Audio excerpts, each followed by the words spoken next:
Bisa melawan arah ya? Masa sih? Laka lantas mobil versus motor yang viral di Tugu Jogja sepakat berdamai, kerugian ditanggung pengemudi mobil.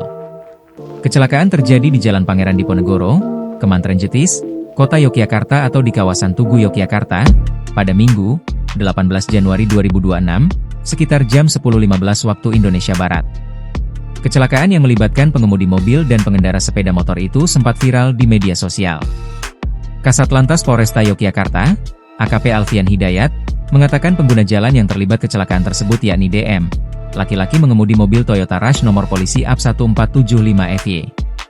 Lalu pengendara sepeda motor Honda Vario nomor polisi AA4778LV atas nama S laki-laki, serta pengendara Honda PCX nomor polisi AP 2695 OR inisial I. Para pengendara sepeda motor hanya mengalami luka ringan dan kerusakan pada sepeda motor. Tidak ada korban jiwa, tetapi kerugian akibat kecelakaan tersebut diperkirakan mencapai 10 juta rupiah, jelasnya, saat dikonfirmasi Minggu siang. Alfian menyampaikan, semula mobil Toyota Rush yang dikemudikan oleh DM melaju di Jalan Pangeran Diponegoro dari barat ke timur. Sesampainya di toko alat tulis kantor dan sekolah Abadi mengalami microslap kemudian oleng ke kanan, jelas Alfian. Bersamaan dengan itu dari arah timur ke barat melaju sepeda motor Honda Vario yang dikendarai S dan sepeda motor Honda PCX yang dikendarai I.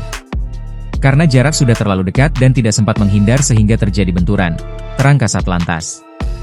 Dari kejadian tersebut, para pihak sepakat untuk menyelesaikan permasalahan laka lantas di luar hukum atau dengan cara damai.